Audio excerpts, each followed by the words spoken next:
నమస్తే welcome to మన Penamaluru news వార్తలోని ముఖ్యాంశాలు. తమ జీవితాంతం అనంతపురం నేలకు రుణపడి ఉంటామని మంత్రి నారా లోకేష్ అన్నారు. మారేడుమాక ఎస్సీ కాలనీలో కమ్యూనిటీ హాలును ప్రారంభించిన ఎమ్మెల్యే బోడే ప్రసాద్ పేదవారికి ఆర్థికంగా తోడ్పాటు ఇచ్చేందుకు ముఖ్యమంత్రి సహాయ నిధి ఎంతో ఉపకరిస్తుందన్న ఎమ్మెల్యే బోడే ప్రసాద్ భక్త కనకదాస జయంతి సందర్భంగా అనంతపురం జిల్లా కళ్యాణదుర్గంలో మంత్రి నారా లోకేష్ కాంస్య విగ్రహాన్ని ఆవిష్కరించారు. కార్యక్రమానికి మంత్రి లోకేష్ ముఖ్య అతిథిగా హాజరై మాట్లాడారు. భక్త కనకదాస జీవితం అందరికీ స్ఫూర్తిని పేర్కొన్నారు. సామాజిక తత్వవేత్తగా స్వరకర్తగా సమాజ చైతన్యానికి ఎంతో కృషి చేశారన్నారు. తన కీర్తనలు రచనలతో ఆధ్యాత్మిక విలువలు పెంపొందించారని వివరించారు. మహాభక్తుడు కనకదాస్ గారి జయంతి అంతేకాదు, కనకదాస్ గారి జయంతిని ఏకంగా ప్రభుత్వ పండగగా ఈరోజు నుంచి మనం నిర్వహించుకుంటాం జరుగుతుంది.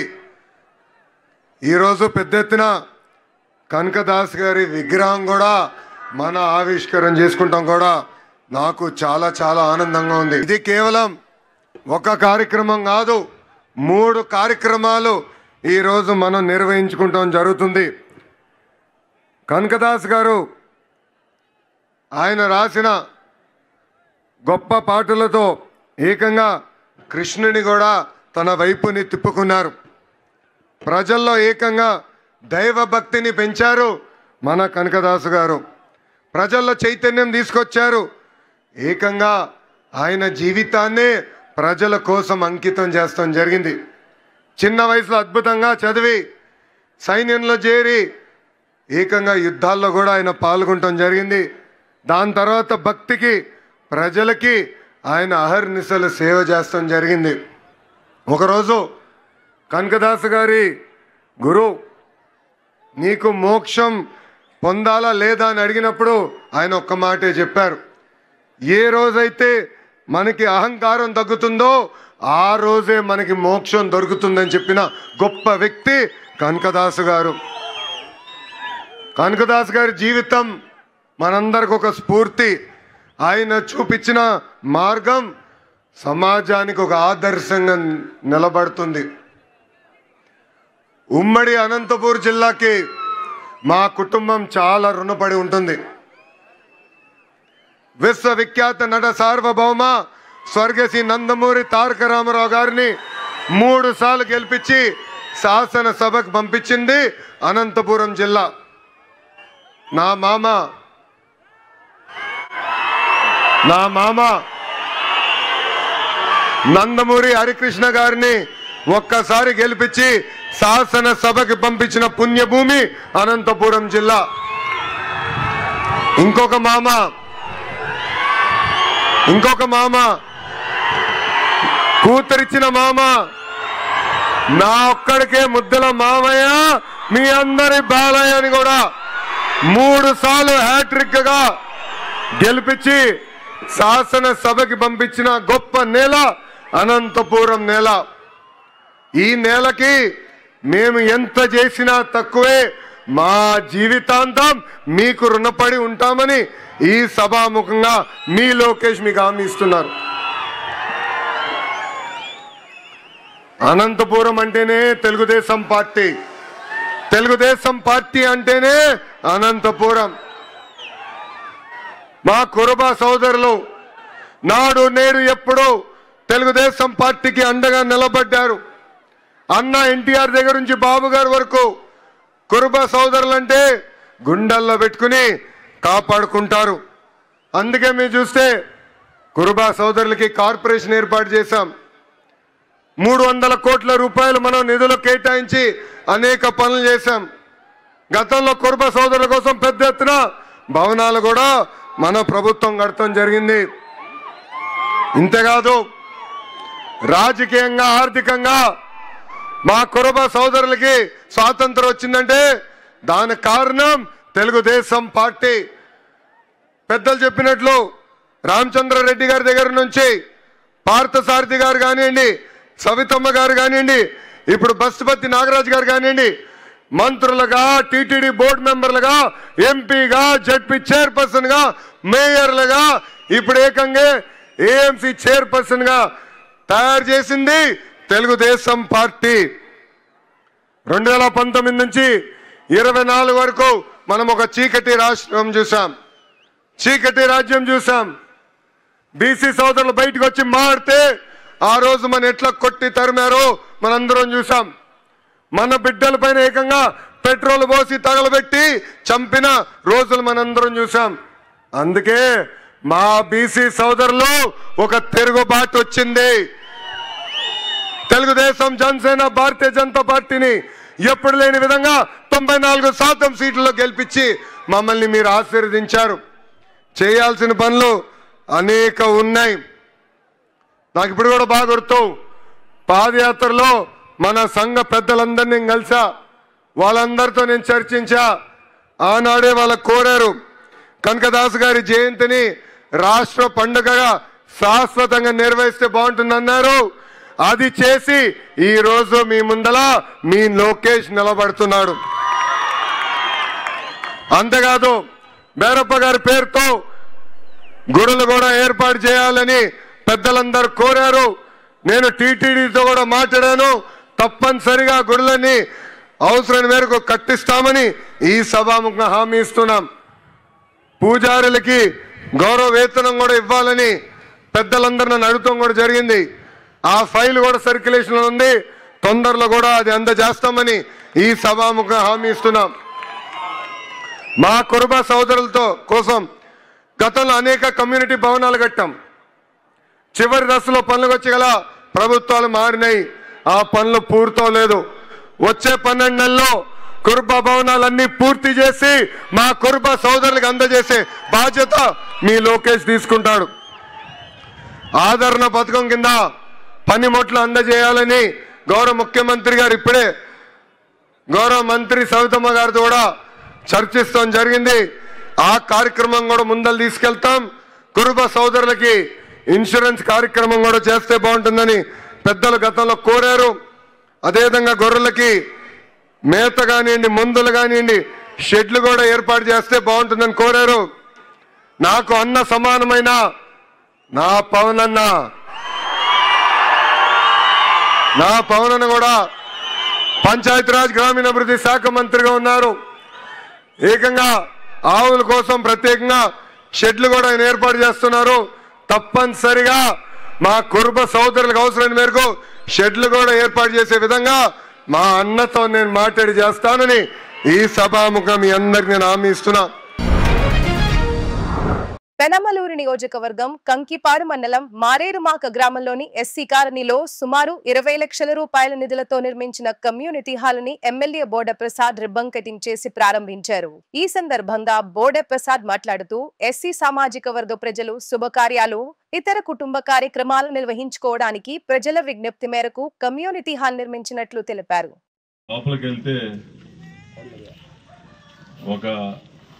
మనం కట్టుకునే ఇంటికన్నా కూడా లోపల అందంగా కనిపించింది. ఇది మీ ఆస్తి. మీరు ఏదైనా చిన్న చిత్తగా కార్యక్రమాలు చేసుకోవాలన్నా కానీ లోపల చక్కటి కార్యక్రమాలు చేసుకోవచ్చు, ప్రార్థనలు చేసుకోవచ్చు. నేను మారేడు మాకంటే మొదటిసారి నుంచి కూడా నాకు ఒక ప్రత్యేక అభిమానం. ఎలక్షన్ సమయంలో రాజకీయాలు తప్పితే మిగిలిన సమయాల్లో నాకు అందరూ సమానమే, అన్ని గ్రామాలు సమానమే.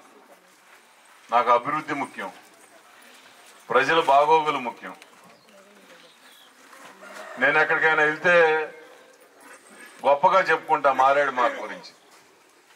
నేను పూర్తి స్థాయిలో రోడ్లు వేసాను, డ్రైనేజీలు కట్టాను, ఇక్కడ కావాల్సినవన్నీ కూడా చేస్తా ఉన్నాను అని చెప్పేసి గొప్పగా చెప్పుకుంటా. మళ్ళీ ఇప్పుడు 70 లక్షల రూపాయల దాకా మీ ఊరికి 1 సంవత్సరన్నర కాలంలో ఖర్చు పెట్టాం.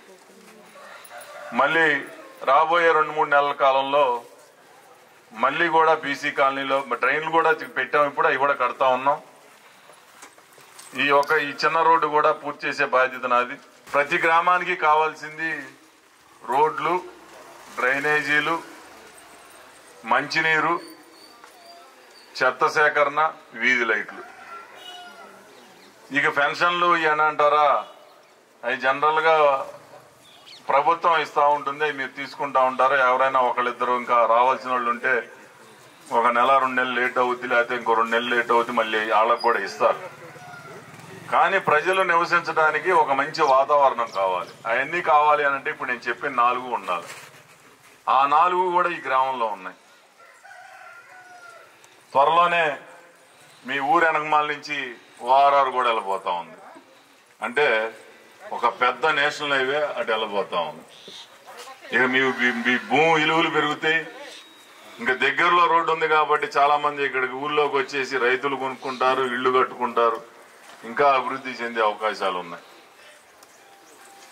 తప్పకుండా ఎప్పుడు కూడా గ్రామ అభివృద్ధిలో మా పూర్తి సహకారం ఉంటుంది.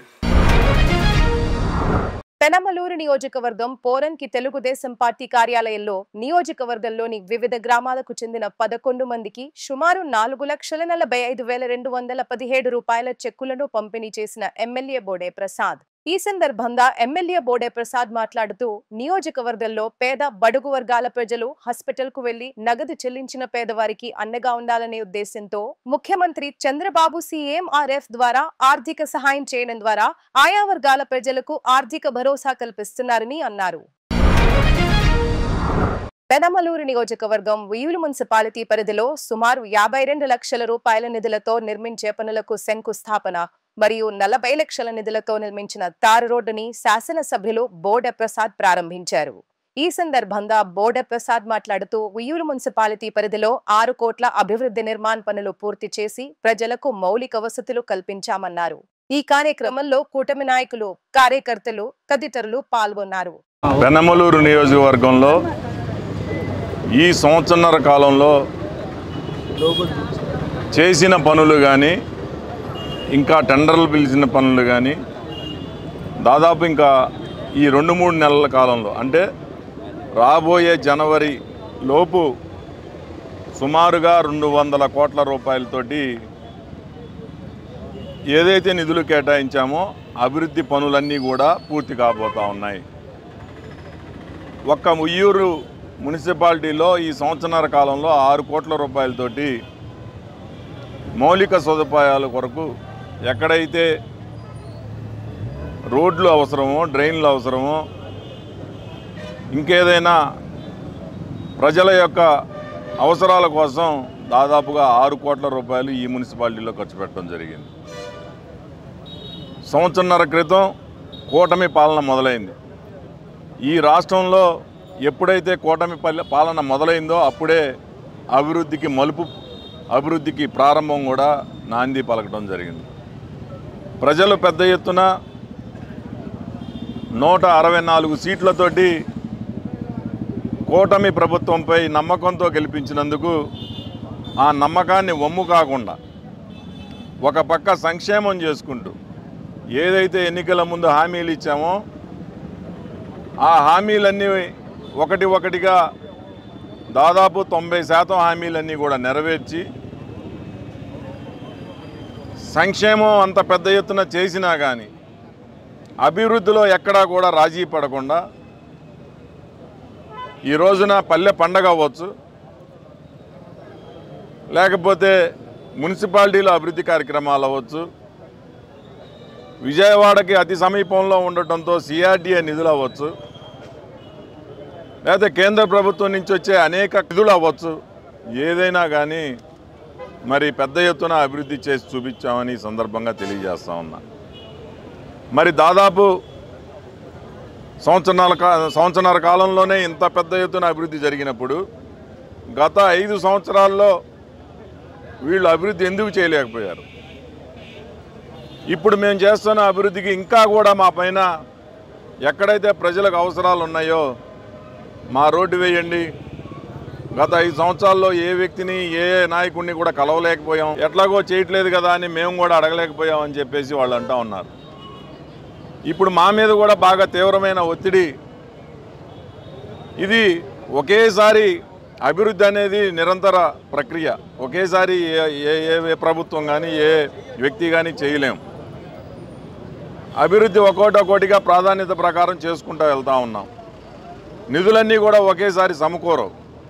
నేను ప్రజలందరికీ కూడా హామీ ఇస్తూ ఉన్నా, మాకిచ్చిన ఈ 5 సంవత్సరాల వ్యవధిలో మా శక్తి మేరకు శక్తికి మించి ఈ నియోజకవర్గాన్ని పూర్తి శ్రమ అభివృద్ధి పైన పెడతాం. నిధులు అలాగే సంక్షేమం వచ్చేసరికి అది రాష్ట్ర ప్రభుత్వం నుంచి కానీ కేంద్ర ప్రభుత్వం నుంచి కానీ ఏదైతే హామీలు ఇచ్చామో అన్నిటినీ కూడా పూర్తి చేసే బాధ్యత కూటమి ప్రభుత్వం తీసుకుంటుంది. ఇక్కడ శాసనసభ్యుడిగా కానీ లేకపోతే మా ఇతర కౌన్సిలర్లు అవ్వచ్చు, లేకపోతే ప్రజాప్రతినిధులు అవ్వచ్చు, ఎవరి బాధ్యత వాళ్ళు బాధ్యతగా పనిచేస్తూ మా మీద ఉన్న నమ్మకాన్ని నెరవేర్చినందుకు, అలాగే ఎప్పటికప్పుడు సమాచారాన్ని మాకు అందిస్తున్నందుకు వాళ్ళందరికీ కూడా హృదయపూర్వక ధన్యవాదాలు తెలియజేస్తా ఉన్నాను. అమరావతి ఎన్టీఆర్ భవన్ నందు జరిగిన మీడియా సమావేశంలో గృహ నిర్మాణ శాఖ మంత్రి కొలుసు పార్థసారథి మాట్లాడుతూ క్రెడిట్ చోరీ చేయడానికి 5 ఏళ్లలో నువ్వు చేసిన మంచియే ముందు జగన్ రెడ్డి అంతా దోపిడీనే కదా అని విమర్శించారు. మోంతా తుఫాను వేగం కంటే ఎక్కువ వేగంగా స్పందించిన చంద్రబాబు నాయుడు గారి ప్రభుత్వాన్ని అందరూ ప్రశంసిస్తూ ఉంటే ఆఖరికి జరిగిన నష్టాన్ని ఎస్టిమేషన్లు వేయటంలో కానివ్వండి, కేంద్ర కమిటీని రాష్ట్రానికి రప్పించి నష్టాన్ని బేరీజు వేయించడంలో కానివ్వండి, ప్రజలకి సమస్యలు ఎదురు కాకుండా తుఫాను మూలంగా యంత్రాంగాన్ని అధికార యంత్రాంగాన్ని పార్టీ యంత్రాంగాన్ని సమన్వయపరిచి తుఫాను సమయంలో కూడా క్షేత్రస్థాయిలో ఉంచి మొత్తం యంత్రాంగాన్ని నడిపించిన చంద్రబాబు నాయుడు గారి తీరుని భేష్ అని అందరూ ప్రశ్నిస్తూ ఉన్నారు. ఆఖరికి కేంద్ర మాజీ కార్యదర్శి సుభాష్ చంద్ర గార్గ్ వారు ఏమన్నారో ఒక్కసారి ఆలోచిస్తే చంద్రబాబు నాయుడు గారి పరిపాలన ఏమిటో, ఆయన విజన్ ఏమిటో ఒకసారి అర్థమవుతుందని చెప్పేసి మనం చేస్తా ఉన్నాను. రాష్ట్ర ప్రయోజనాల విషయంలో రాజీ పడని వ్యక్తి శ్రీ చంద్రబాబు నాయుడు గారు. పెట్టుబడులు ఉపాధి విషయాల్లో ఒక విజన్తో ముందుకు వెళ్ళే వ్యక్తి చంద్రబాబు నాయుడు గారిని ప్రశంసించారంటే వారి విజన్ ఏమిటో, వారి పనితీరు ఏమిటో ప్రజలందరూ కూడా ఆలోచించాలని చెప్పేసి మనం చేస్తా ఉన్నాను. వైఎస్ఆర్సీపీ ప్రభుత్వం విధ్వంసమే ఒక విజన్గా ముందుకు వెళ్తే ఈరోజు చంద్రబాబు నాయుడు గారి నాయకత్వంలోని కూటమి ప్రభుత్వం రాష్ట్ర భవిష్యత్తు, ఉద్యోగాల కల్పన, అభివృద్ధి విజన్గా ముందుకెళ్తుందని చెప్పేసి నేను ఈ సందర్భంగా తెలియజేస్తా ఉన్నాను. మరి దేశమంతా ఈ రాష్ట్రంలో జరుగుతున్న అభివృద్ధి గురించి, పెట్టుబడుల గురించి ఆలోచన చేస్తూ ఉంటే పులివెందుల శాసనసభ్యులు గారికి మానసిక పరిస్థితిలో తేడా వచ్చి ఆయన ఇష్టం వచ్చేట్టు మాట్లాడటం చాలా ఆశ్చర్యకరంగా, జిగుప్సాకరంగా ఉందని చెప్పేసి నేను భావిస్తా ఉన్నాను. ఆయన ఇంకా ఒక ఇల్యూజన్లో ఉన్నట్టున్నారు. ఏదో చేసేసాను, అసలు నా ప్రభుత్వమే చేసేసింది, ఆ 5 సంవత్సరాలనే అభివృద్ధి జరిగింది, మొత్తం క్రెడిట్ అంతా నాదే, ఆ క్రెడిట్ని చంద్రబాబు నాయుడు గారు దోచేస్తున్నారు అని చెప్పటం అసలు అది నవ్వాలా లేకపోతే ఆయన అమాయకత్వానికి బాధపడాలా అర్థం కాని పరిస్థితి ఉందని చెప్పేసి నేను భావిస్తున్నాను. సరే, ఆయన క్రెడిట్ గురించి మాట్లాడే ముందు అసలు జగన్మోహన్ రెడ్డి గారు మీరు ఇంత గొప్పగా పరిపాలన చేస్తే 151 సీట్ల నుంచి 11 సీట్లకి ఈ రాష్ట్ర ప్రజలను మిమ్మల్ని ఎందుకు పంపించారని చెప్పేసి ఏ రోజన్నా సరే మీరు రివ్యూ చేసుకున్నారా అని చెప్పేసి నేను అడుగుతా ఉన్నాను. మీరు చేయలేదు కాబట్టే, మీరు మోసాలు చేశారు కాబట్టే, మీరు విధ్వంసం చేశారు కాబట్టే ప్రజలందరూ కూడా మీకు మరి తగిన శిక్ష వేశారనే విషయాన్ని మీరు గుర్తించాలని చెప్పేసి మనం చేస్తాను. అన్నీ కూడా నేనే చేశాను చెప్తున్న జగన్మోహన్ రెడ్డి గారు సమాధానం చెప్పాలి. నాడు నేడులో నేను అంతా స్కూల్స్ అంతా కూడా కార్పొరేట్ స్కూల్స్కి ధీటుగా ఏర్పాటు చేశాను, అభివృద్ధి చేశానని చెప్తున్న జగన్మోహన్ రెడ్డి గారు మీరు 38,000 స్కూల్స్ని దాదాపు 16-17 కోట్ల రూపాయలతో ఎస్టిమేషన్ వేసి అభివృద్ధి చేయాలని చెప్పేసి ఆలోచన చేశారు. సరే ఆ స్కూల్స్లో టీచర్లు ఉన్నారా లేరా, పిల్లలకి బోధన విధానాలు కానివ్వండి, బోధనకి కావాల్సిన వసతులు కానివ్వండి ఏమున్నాయో అవన్నీ ఆలోచించుకోకుండా ఇన్ఫ్రాస్ట్రక్చర్ పేరు మీద 16-17 వేల కోట్ల ఎస్టిమేషన్ వేసి మీరు ఖర్చు పెట్టింది 5-6 వేల కోట్లే కాదా జగన్మోహన్ రెడ్డి గారు అని చెప్పేసి నేను ప్రశ్నిస్తామన్నా. నేను మీరు క్రెడిట్ అని చెప్పుకుంటున్న మీరు ఎన్నికల్లో అమ్మఒడి ద్వారా ప్రతి పిల్లవాడిని చదివిస్తానని చెప్పేసి చెప్పిన మీరు అధికారంలోకి వచ్చిన తర్వాత తల్లులను మోసం చేసి కేవలం ఇంటికి ఒక్కళ్ళకే ఇస్తానని చెప్పేసి ఎగ్గొట్టిన విషయం వాస్తవం కాదా అని చెప్పేసి ఒక్కసారి సూటిగా సమాధానం చెప్పాలని కూడా నేను కోరుతా ఉన్నాను. నేను మీరు రైతులకి ఏదో చేశారని చెప్తున్నారు రైతు భరోసా కేంద్రాల ద్వారా. ఏం చేశారు మీరు రైతు భరోసా కేంద్రాల్లో? మీరు రైతులకి పనిముట్లు ఎగ్గొట్టారు, ట్రాక్టర్లకి లోన్లు అటువంటివన్నీ కూడా ఎగ్గొట్టారు, డ్రిప్ ఇరిగేషన్ ఎగ్గొట్టారు. ఆఖరికి కౌలు రైతులు నమోదు చేసి ఆదుకోవాల్సిన ప్రభుత్వం ఆ నమోదులో కూడా కౌలు రైతుల్ని మోసం చేసిన విషయం వాస్తవం కాదని చెప్పేసి అడుగుతా ఉన్నాను నేను. మీరు కౌలు రైతులు కేవలం 1,43,000 మందికి కార్డులు ఇస్తే మేము CCRC కార్డులు 9.5 లక్షల మందికి ఇచ్చిన విషయం వాస్తవం కాదని చెప్పేసి అడుగుతా ఉన్నాను నేను. మీరు 1,43,000 మందికి ఇవ్వటం మూలంగా వాళ్ళు మీరిచ్చిన రైతు భరోసా ఏదైతే ఉందో 14,000 ఇస్తానని చెప్పేసి కేవలం 7,500 ఇచ్చి చేతులు కడుక్కున్న విషయం వాస్తవం కాదా? ఇది మోసం కాదా, లేకపోతే ఇది క్రెడిట్ అనుకుంటున్నారా? ప్రజలు అర్థం చేసుకోవాలని చెప్పేసి మనం చేస్తాను. ఈ ప్రభుత్వం దాదాపు 9.5 లక్షల మందికి CCRC కార్డులు ఇవ్వటమే కాకుండా వారికి 20,000 రూపాయలు 2 విడతల్లో అన్నదాత సుఖీభవ కార్యక్రమాన్ని కూడా అందించే కార్యక్రమం చేస్తున్నామని చెప్పేసి కూడా నేను ఈ సందర్భంగా తెలియజేస్తా ఉన్నాను. వార్తలు ముగించే ముందు ముఖ్యాంశాలు మరోసారి. తమ జీవితాంతం అనంతపురం నేలకు రుణపడి ఉంటామని మంత్రి నారా లోకేష్ అన్నారు. మారేడుమాక ఎస్సీ కాలనీలో కమ్యూనిటీ హాలును ప్రారంభించిన ఎమ్మెల్యే బోడే ప్రసాద్. పేదవారికి ఆర్థికంగా తోడ్పాటు ఇచ్చేందుకు ముఖ్యమంత్రి సహాయ నిధి ఎంతో ఉపకరిస్తుందన్న ఎమ్మెల్యే బోడే ప్రసాద్. భక్త కనకదాస జయంతి సందర్భంగా అనంతపురం జిల్లా కళ్యాణదుర్గంలో మంత్రి నారా లోకేష్ కాంస్య విగ్రహాన్ని ఆవిష్కరించారు. కార్యక్రమానికి మంత్రి లోకేష్ ముఖ్య అతిథిగా హాజరై మాట్లాడారు. భక్త కనకదాస జీవితం అందరికీ స్ఫూర్తిని పేర్కొన్నారు. సామాజిక తత్వవేత్తగా, స్వరకర్తగా సమాజ చైతన్యానికి ఎంతో కృషి చేశారన్నారు. తన కీర్తనలు, రచనలతో ఆధ్యాత్మిక విలువలు పెంపొందించారని వివరించారు. వార్తలు ఇంతటితో సమాప్తం. తిరిగి మరల తర్వాత ముఖ్యాంశాల్లో కలుద్దాం. అంతవరకు చూస్తూనే ఉండండి మన పెనుమలూరు న్యూస్.